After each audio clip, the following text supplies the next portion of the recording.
Ouverture par le Premier ministre de la première session de la Commission nationale de validation des manuels de procédure.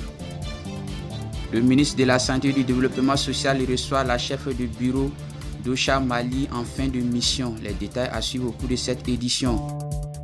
Deuxième commission mixte de coopération Mali-Émirats Arabes Unis. 11 accords signés dans les domaines stratégiques de développement. C'était là les titres. Bonjour, bonsoir mesdames et messieurs. Selon l'endroit où vous êtes content pour moi de vous retrouver. Nous sommes mardi 19 août 2025. Bienvenue à cette session d'information. Comme nous l'avons annoncé dans les sommets, la grande commission mixte de coopération Mali-Émirats Arabes Unis se sont tenues ce lundi 18 août 2025. C'est à Abu Dhabi a tenu toutes ses promesses avec la signature de plusieurs accords et mémorandums d'entente dans les domaines de la sécurité, de l'agriculture ainsi que du secteur énergétique. La tenue de cette commission mixte s'inscrit dans le cadre du renforcement de la coopération déjà exemplaire entre le Mali et les Émirats Arabes Unis. Fatmata Siaka Diarra pour les précisions.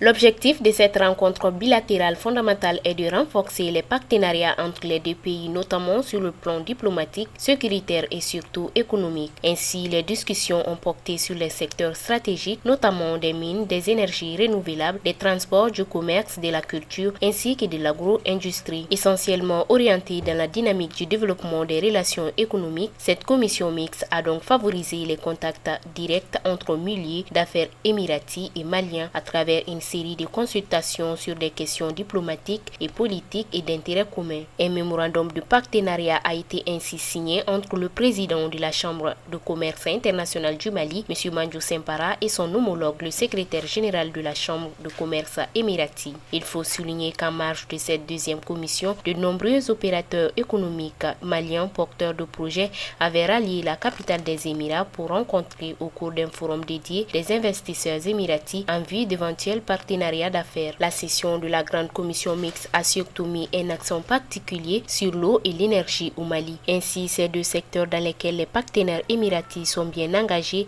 et pour lesquels l'expertise du ministre de l'énergie et de l'eau a été mise à contribution. Au cours des discussions, la question des énergies renouvelables a fait l'objet d'une attention particulière des investisseurs. Le ministre Boubacar Diané a insisté sur les attentes de son secteur en matière d'investissement adéquat pour booster véritablement le développement du secteur de l'énergie et de l'eau, dont l'attrait pour les investissements a ainsi été rehaussé.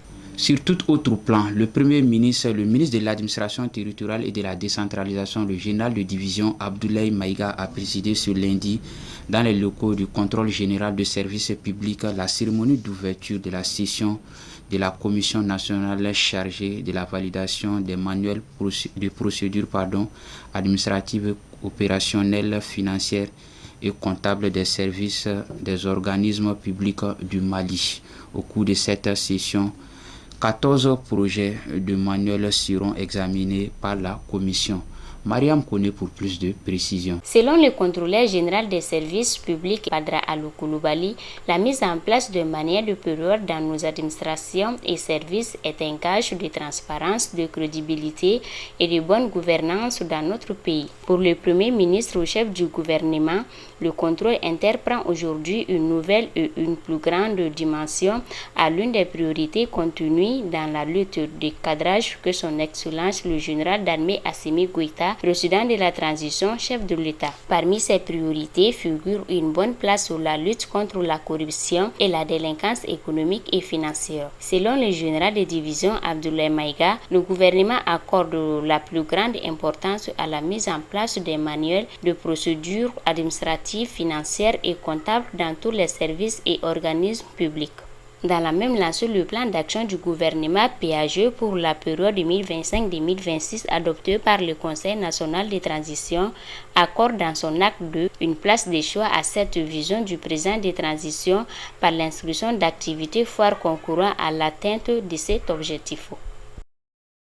Le médecin colonel Assaba Diallo Touré, ministre de la Santé et du Développement social, a accordé ce lundi 18 août 2025 une audience de revoir à Ami Martin, la chef de bureau de la coordination des affaires humanitaires au Chawa au Mali. Après plusieurs années de service, cette rencontre a été l'occasion de saluer la collaboration fructueuse entre le ministre et OCHA, notamment dans le cadre du renforcement de la coordination humanitaire et du soutien aux initiatives du département. Nawa Traoré pour les précisions. Le directeur national du département social, M.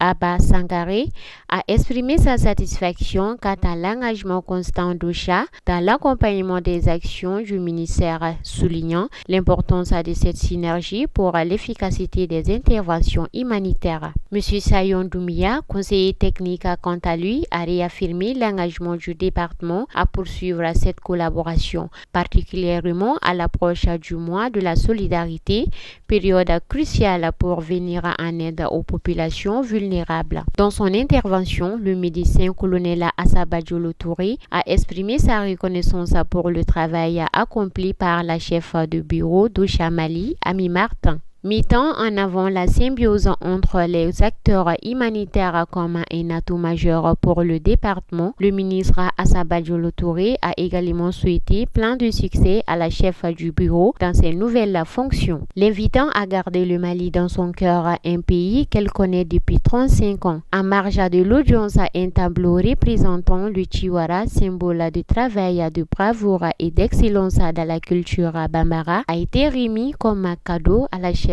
du bureau d'OCHA Mali en fin de mission.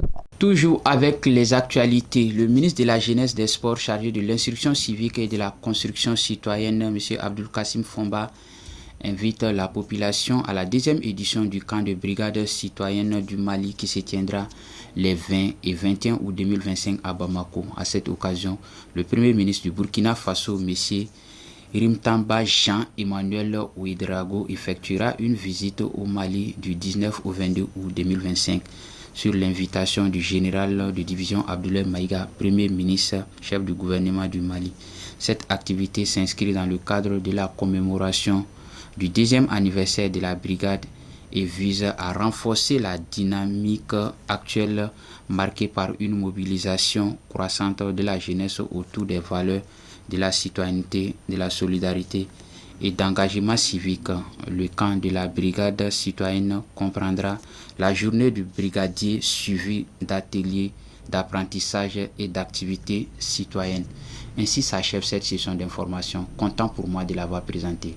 Bonne suite de programme sur Kini TV. Qu'Allah bénisse le Mali.